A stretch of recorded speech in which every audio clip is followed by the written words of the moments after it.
Welcome back to the channel. Today we are going to be taking this wood and turn it into cutscene of a completed product, hopefully. Now, one caveat I want to add is I did say today we're turning it into. I have no idea how long it's actually going to take me, though. I actually took a week off of work to try to get this done, so I'll figure out how much time it takes at the end, and I'll put that here-ish. But anyway, I've got to get all this out back to my workshop, aka my backyard. I'm going to move everything out, get set up, and then we will get started. So on deck today, we have 8 2x8s, 4 1x6s, we have 9 2x4s, and we have 1 4x4.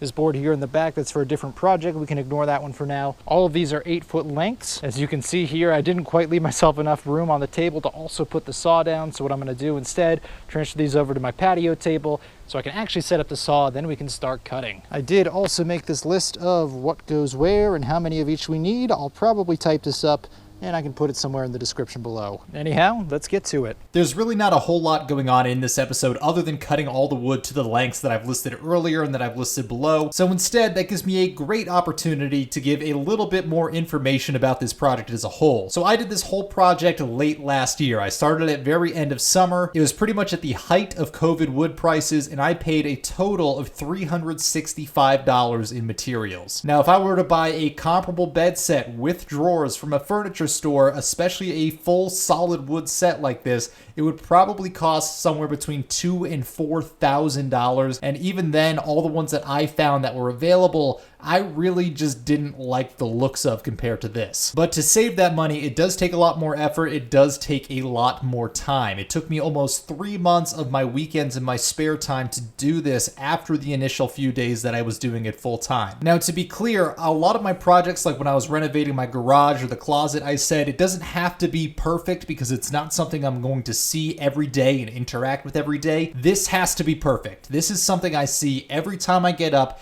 every time I go to bed, and anytime I walk in and out of my bedroom. For me, this had to be a perfect project. As part of that, I also wanted the alignment of the drawers to be perfect. I didn't want them to snag. I wanted the insides to be perfect. And in order to get it to that level of perfection, I did every single trick I knew how to do. And most of it is just letting the wood acclimate and settle before you do all of your final cuts and sanding. So even when I had the frame and like the rough assembly done, I still slept on it for a week or two to make sure it shifted into the final position that it was going to stay into before I did the final sanding on the boards to make sure everything lined up. There's 2 or 3 different times I did that. So it's not like I was actually working on it every single moment for those 3 months, but for things like the wood to just get up to the humidity level of the room that it's going to be in long term, stuff like that just takes some time and you can't rush it if you want it to come out perfect. If you don't want to do any of that stuff, you can still get a really good product and do it within, I would say, 2 weeks of your spare time. But for me, I plan on having this pretty much forever, so perfection was absolutely key. The other part is because I started at the end of September, I was also battling the weather. So the first week or so I was doing this, it wasn't too bad for the most part temperature-wise, but especially here in New Hampshire in the fall, the temperature drops off very quickly and it gets extremely rainy. Now, as you'll see in the series, the rain itself stopped me from working because I don't really have a shop, so I'm kind of doing this in my yard. But beyond that, just having it be very humid or having the very cold temperatures as we got closer and closer to winter, that really impacts your ability to stain the wood and to polyurethane it. And I did several coats of polyurethane, so waiting for it to dry and then resanding it, you have to be able to wait for that good weather to do it, especially if you're like me doing this between your garage and your backyard and you don't have a temperature controlled environment. The other part of why this took me so long is I was tackling everything all at once all of the time. So if you wanted to be a little more tactful on this rather than doing everything all in a single phase like I was trying to do, quite frankly, it's a lot of moving stuff around. It takes up a lot of physical space, and that's part of the reason why it took me so long, was just relocating the stuff as I worked on it. If you wanted to do this in phases, I would do only the frame of the bed, I would do only the sidewalls. Then after that's already under your bed and you're enjoying it, then you go and make the drawers if you want to do that. But basically, don't feel like you have to do everything all at once like I did. If you don't have the time or the space to do it all at once, you can absolutely take a phased approach to this. That's totally fine. I was also trying to do this with only relatively simple tools because I know that that's what most people have, and quite frankly, that's all I had because this is one of the first projects I've tried. With all this in mind, and because this has drawers and because of the level of perfection I was going for, this is probably the most ambitious woodworking project that I've done, and I would not recommend this as a first project if you're just getting into the hobby. hobby. But if you do want to make this and you don't want it to be like super overwhelming, just do this without the drawers and just make solid faces all around, and it'll still look great, and it will take you probably like half to a third of the time that it took me. The drawers are a huge time sink. That took me so much time and effort to get right, especially trying to get them aligned at the end. And with that, let's stop for a quick note about what to look for when cutting the outside faces.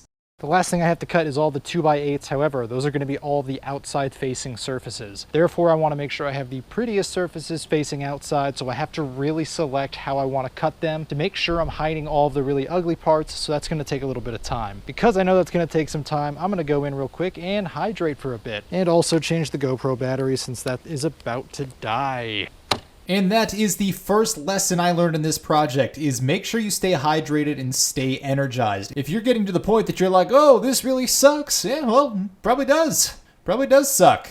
But if you're getting really tired and you're starting to lose focus, that's when you start to make mistakes and you either, one, cut something wrong and you have to go out, buy more materials and do it again, or two, which is worse, is that you potentially hurt yourself because you're not paying attention and you maybe touch a rotating saw blade. Now, fortunately, I haven't done that yet, but just make sure you're being careful here. If you're getting drained towards the end of the day, don't be afraid to put it down and come back to it later. No amount of money that you save is worth losing your fingers over. Keep that in mind. And with that, let's go into some cutting tips. If you've been paying attention, you'll notice that I am not using the exposed ends that come on the edge of the board. I am recutting a new edge that I know is straight and that I know is not dented or chipped or damaged in any way. Then I am measuring out the board and I'm cutting it to length, but on most of these I'm leaving an extra sliver of length because you can always cut off more later. You can't add more on. So later on, when we're going to dry fit these later in the series, you'll see me either sanding down the excess material to make it all level and nice and even, or I'll go back and recut it as necessary. But the point is, if you leave it on extra now, it really reduces the chances of you having to redo it or buy materials later on. Now, as you get more experience with woodworking projects, you'll get a better feel for how much extra you need to leave. So at this point, on a board like this long one you see here, I'll leave like an extra 1/16 to an 1/8 of an inch. But if you're really new at woodworking, you know, leave an extra 1/2 inch or an inch. Who cares? You're just going to have to trim that off later. And if you're dry fitting everything properly before you're assembling, which is, you know, what you're supposed to do and how you get a good end product, you'll realize exactly how much extra length you left on it and you'll know exactly how much to cut off at that point. So you don't hurt anything by leaving it on for now, so just keep that in mind. The next is something that is pretty much basic saw use, but don't force the saw down through the wood. Let the saw do the cutting and you're just slowly guiding it through. Now, the slower that you let that saw blade cut through the wood, the less material it is going to take off at once, which means you have a lower chance of both chip outs and the wood splintering at the edge. So that'll give you a much cleaner cut. If you want an even cleaner cut, you want another little trick because maybe you're terrible at keeping pace and you have no muscle control. Well, what you can also do is wrap the entire thing with painter's tape before you go and start the cut. That is something I have done for final cuts before, but really at this point where we're just getting it really close and we know we're going to have to cut it down later, as long as you have reasonably good saw speed control, you should be fine without doing that. But the painter's tape can help prevent chip outs if that's something you're worried about, or if the saw you have is a little bit too rough. Now, that's something I also did, is I bought a finish saw for this, which cuts slower, but again, it takes off less material at once and gives you a smoother final cut. And the way it does that is there are more teeth on the same size saw blade, so by having more teeth for the same area, obviously it's a smaller tooth, it means it takes off less material, and taking off less material, as I've said, means there's less chance of taking off too much and causing a chip out. So if you haven't changed your blade in a while, maybe consider doing it before making something that you're going to look at and touch multiple times a day, every day for probably the rest of your life. But with that, congratulations, you have made it through part 1 of this series. Like I said, nothing too crazy today. This was a perfect stopping point for me and I was running out of daylight, so I am going to continue next episode with the next phase of the project. So let's go to some outro stuff.